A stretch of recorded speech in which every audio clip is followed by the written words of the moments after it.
Black Ops Cold War offered the team at Treyarch the opportunity to introduce players to the Dark Aether storyline, beginning with the opening of the Dark Aether gateway at Project Endstation.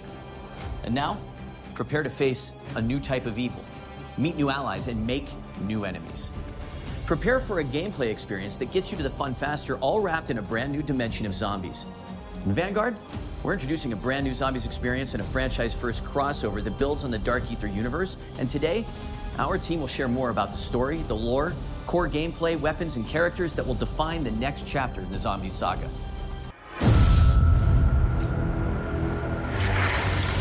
The team at Treyarch is pulling out all the stops to tell a new, brutal story that expands and explores the unsettling world of the Dark Aether. It's a story that longtime players will appreciate, but one that will be easy for new players to pick up and play. In addition to being canon, it's an experience that immerses and innovates on the core Treyarch Zombies gameplay. This is their Anfang. Our enemies have allies from beyond this mortal realm.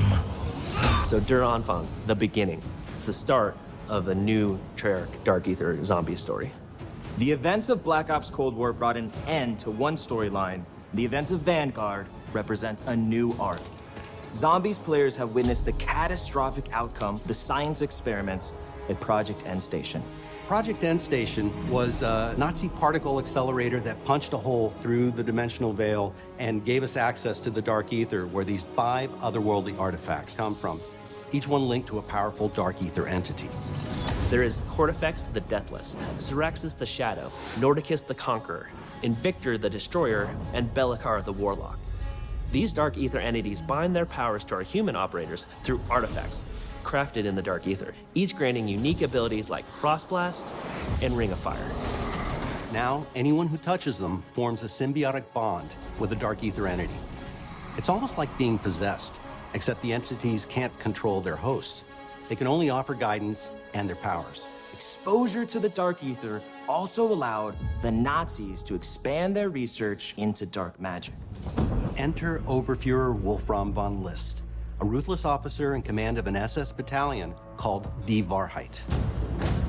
This was the group that plundered antiquities from around the world. Von List forced top experts to help him, explorers, historians, and a demonologist named Gabriel Kraft.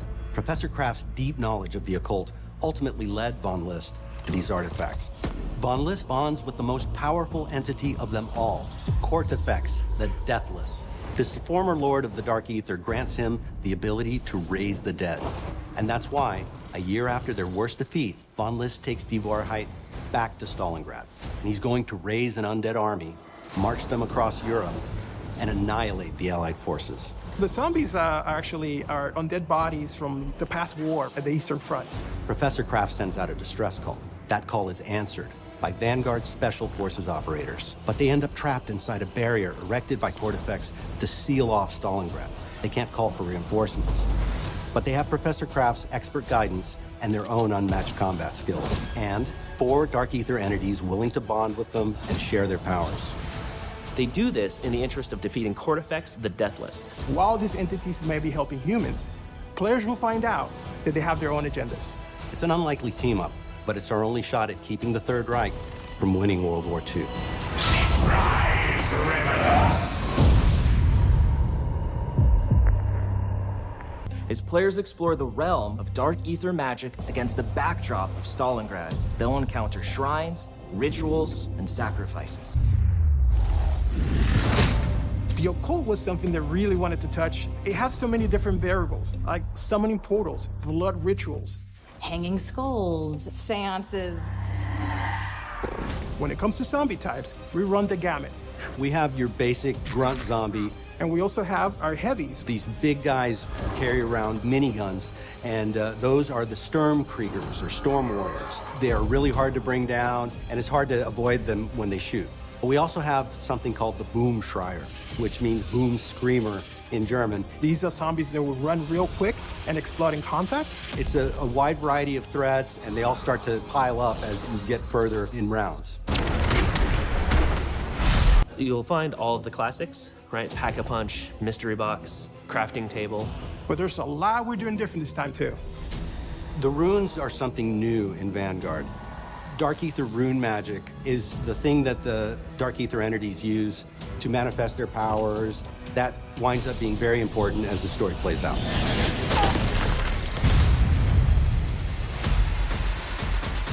Players start the game in the snowy graveyard of Stalingrad.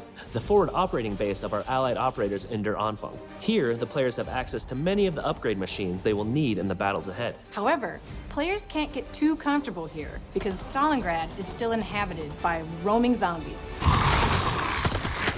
The area is relatively confined, but as you complete objectives, the map opens up, offering access to other powerful upgrades like the perk fountains.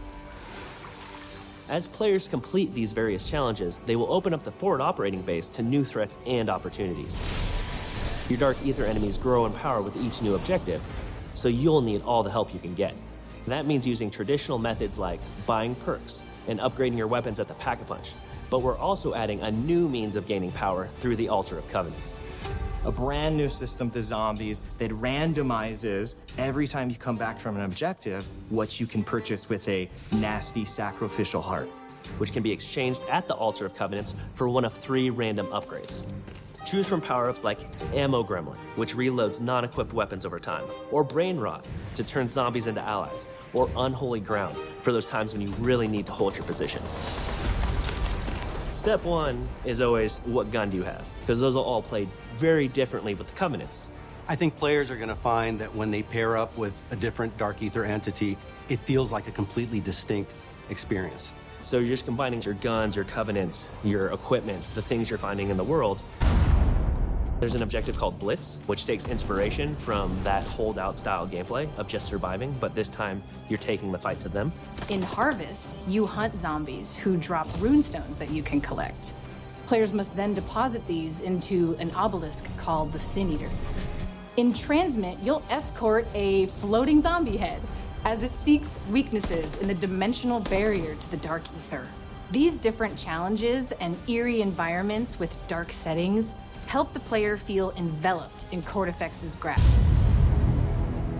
Welcome to Call of Duty Vanguard. Der Anfang awaits. Accept the